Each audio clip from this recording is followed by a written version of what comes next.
আসসালামু আলাইকুম। আজকের আর একটি নতুন নকশিকাঁথার ডিজাইন নিয়ে চলে আসলাম। এই ডিজাইনটা একটা বক্সের ভিতর হবে, আর বক্সের ভিতর যখন এই ডিজাইনটা হবে দেখতে কিন্তু ভীষণ ভালো লাগবে। এখানে বক্স ড্রয়িং করা হয়নি, সেই জন্য এরকম মনে হচ্ছে। কিভাবে আমি সম্পূর্ণ নকশিকাঁথাটা ড্রয়িং করলাম এবং কী সুতা দিয়ে সেলাই করলাম সম্পূর্ণ আপনাদের আজকের দেখাবো, এবং সেলাই করার পর ফাইনাল লুকটা কেমন হলো সেটাও আপনাদের সাথে শেয়ার করব। তাই ভিডিওটি স্কিপ না করে সম্পূর্ণ ভিডিওটি দেখতে থাকুন। আর যারা আমার এই ভিডিও দেখতে যুক্ত হয়েছেন তারা যদি ভুলে গিয়ে থাকেন লাইক দিতে, তারা জলদি করে একটা ছোট্ট লাইক দিয়ে ভিডিওটি দেখা শুরু করে দিন।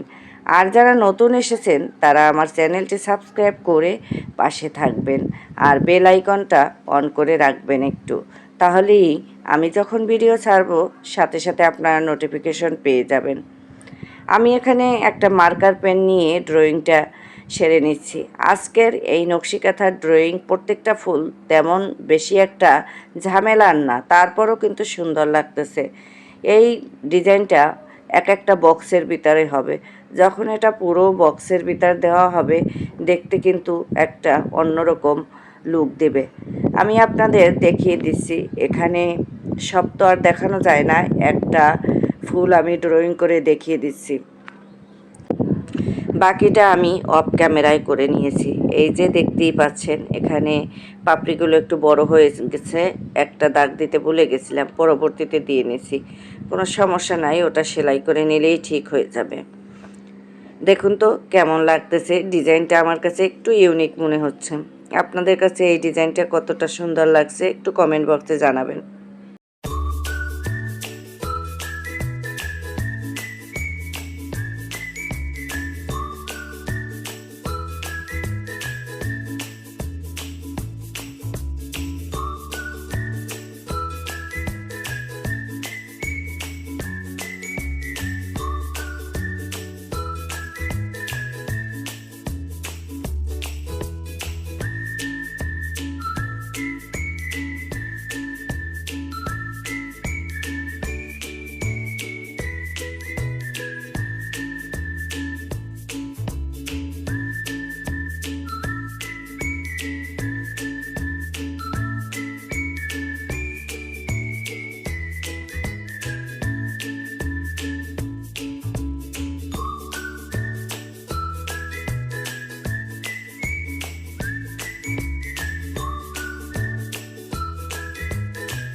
সম্পূর্ণ ড্রয়িংটা তো দেখতে পেলেন, এখন আমি সেলাই করব। এখানে রানী গোলাপি সুতা দিয়ে এই ডিজাইনটা করতেছি, একদম সিম্পল, তারপরও কিন্তু সুন্দর লাগতেছে। শরীরটা এতটা খারাপ, ভয়েস দিতে খুবই কষ্ট হচ্ছে, তারপরও আপনাদের সাথে একটু কথা না বললে মনে হচ্ছে ভালো লাগতেছে না নিজেরও, আর আপনাদেরও ভালো লাগবে না। তাই অনেক কষ্ট করে প্রত্যেকটা ভয়েস দিচ্ছি একটু একটু করে। খুব কথা বেঁধে যাচ্ছে, প্রচুর কাশি, যার জন্য এরকম হচ্ছে। আমার সেলাইটা দেখে নিন ব্যাকগ্রাউন্ডের তালে তালে।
একটা ফুল সম্পূর্ণ সেলাই করে নিলাম, সেটাই একটু আপনাদের দেখিয়ে দিলাম। আর বাকিগুলো আমি অফ ক্যামেরায় করে নিয়েছি, সেটাও আপনাদের সাথে শেয়ার করছি। এই যে দেখতেই পাচ্ছেন পুরো সেলাইটা কত সুন্দর লাগছে। এই যে এগুলো আমি বাকিগুলো আমি অফ ক্যামেরায় করে নিয়েছি। আর ওই যে ভিতরে বক্স আকৃতি আছে, ওটা সেলাই এখনও দেইনি। পরবর্তীতে সেলাই করে তারপরে আপনাদের সম্পূর্ণ নকশিকাঁথার সেটটা দেখিয়ে দিলাম। কি বলেন, এই সেটটা কি ভালো লাগতেছে না? একদম সহজ সেলাই, কাঁথা স্টিচ দিয়েও এত সুন্দর একটা নকশিকাঁথা তৈরি করা যায়, তা না দেখলে বিশ্বাসই করতেন না। সবাই ভালো থাকবেন। আল্লাহ হাফেজ।